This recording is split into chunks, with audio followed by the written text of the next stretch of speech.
I'm very excited about seeing Rogue One, a Star Wars story, which tells the tale summarized in the original Star Wars opening crawl.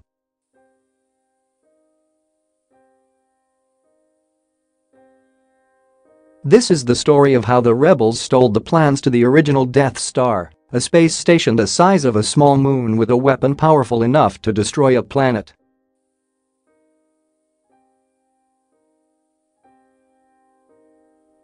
If we could get our hands on those plans, could we build a similar fortress?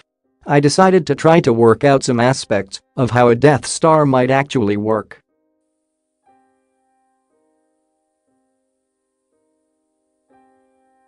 In Star Wars lore, the 120 kilometers (75-mile) diameter space station was made from quadanium steel, a fictional metal alloy, and crewed by 2 meters Imperial personnel, including officers, Stormtroopers and TIE pilots.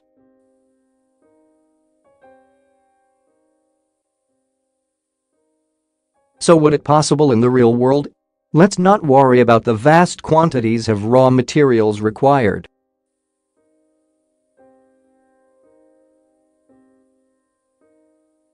For example, at current production rates of steel, it would take 182 times the current age of the universe to accrue enough.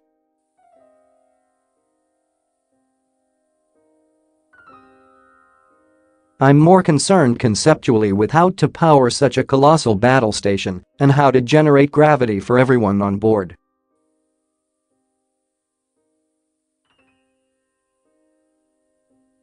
It turns out our conventional technologies might not cut it.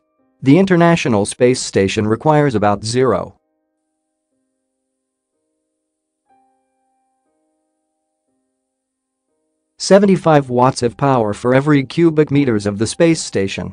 These are provided by 8 solar arrays, 112 feet, 34 meters long by 39 feet, 12 meters wide.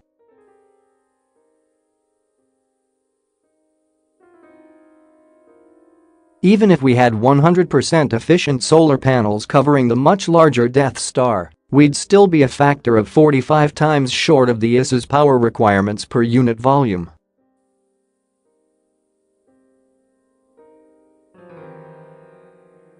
Not to mention that power would severely diminish if we took the space station further away from the sun.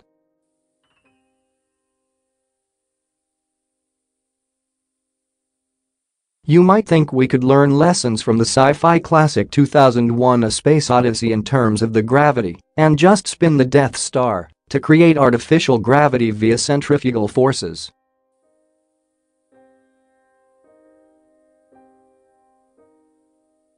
To replicate the gravity on Earth, 9.81 meters per second squared or 1 gram, the station would only need to revolve once every 3.5 minutes, which doesn't sound too absurd. But there was a reason the station was ring-shaped in 2001.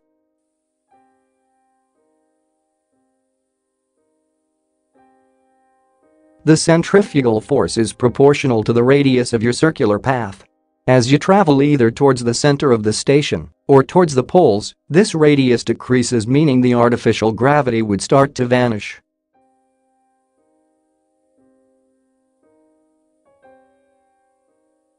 If indeed gravity was created this way, it calls into question the Death Star's spherical design.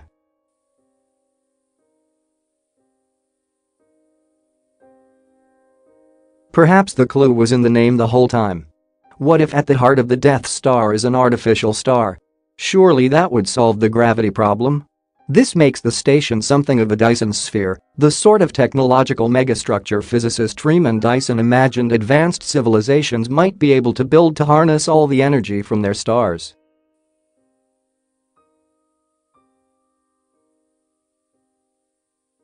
However, Dyson spheres of the rigid shell variety usually run into problems from being under immense stresses due to the gravitational forces.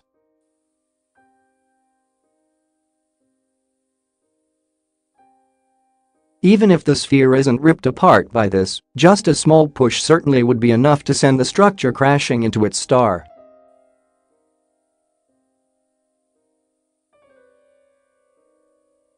But Dyson spheres are usually imagined to be the size of the Earth's orbit around the Sun.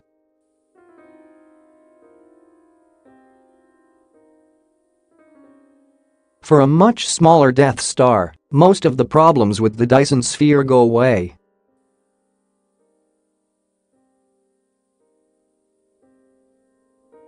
The 13.2 km diameter reactor core would only require a mass 370 times less than our moon's.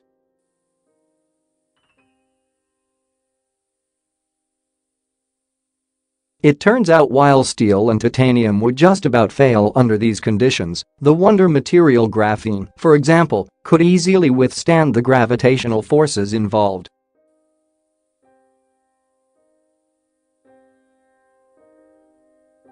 And we wouldn't actually need a real star at the center of the station. The future technology of nuclear fusion could easily provide enough power.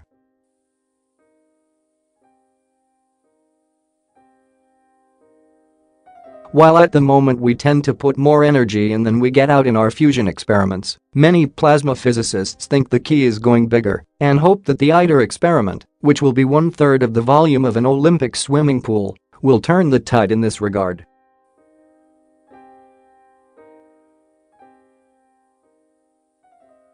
If successful, we could expect power from our Death Star up to 2 million times that consumed by the entire human race.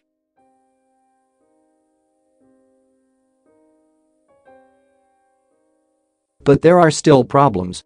The pressures involved inside our Death Star reactor would be immense.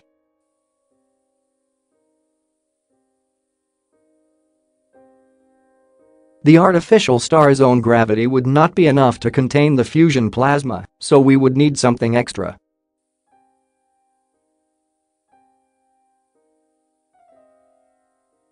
As we've learned from thinking about lightsabers, magnetic fields could provide the solution.